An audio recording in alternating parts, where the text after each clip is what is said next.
In this video, we'll take a look at some of iMath.AS's communication systems.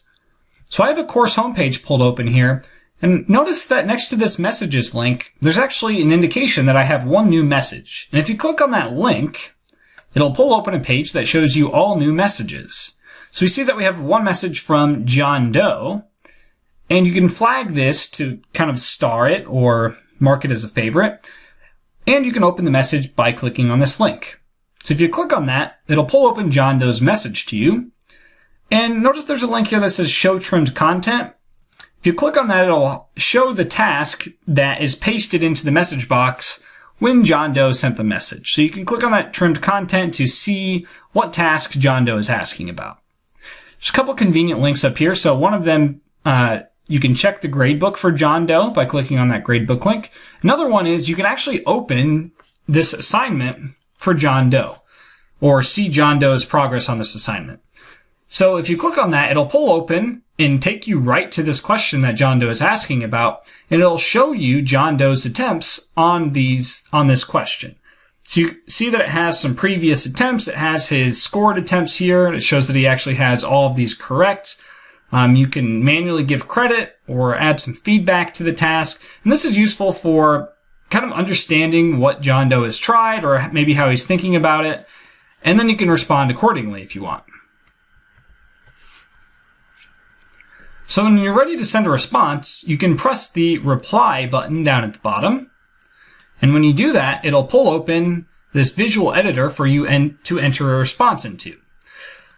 So you can go in and start typing a response here. And notice that you have a handful of options up here within this visual editor. So things like maybe you want to have a heading 1, like this is a response. And then you can edit things accordingly. Now, one convenient feature is you can actually insert images right into this thing. So there's an option for uploading images. You can drop an image in or browse it on your file system and hit OK, and it'll insert an image right into this response. So if you maybe drew a picture and you took a picture of that, you can actually upload that in. And you can also paste images right into this message box.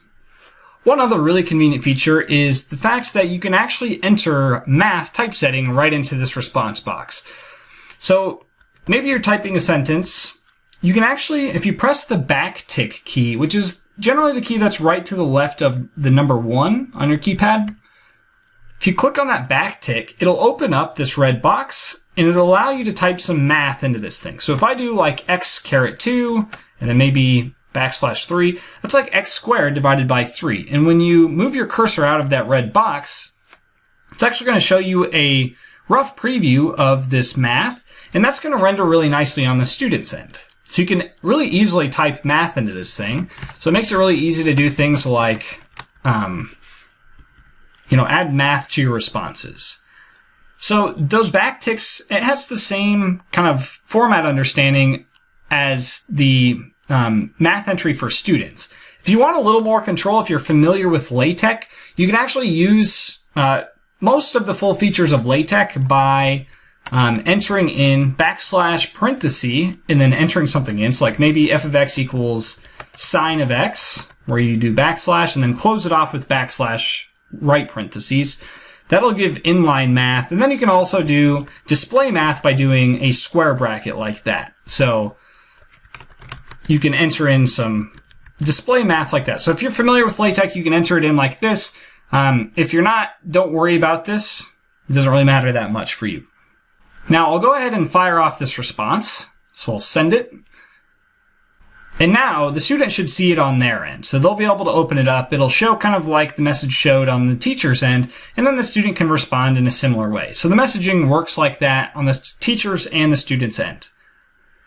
Now, if you have forum posts, it'll tell you right next to this forum link, and the forum responses work in a very similar way. You respond with that same visual interface. You have all of the same functionality there. One nice thing about forum posts is you can actually edit your own responses, and you can actually edit students' responses if you're a teacher.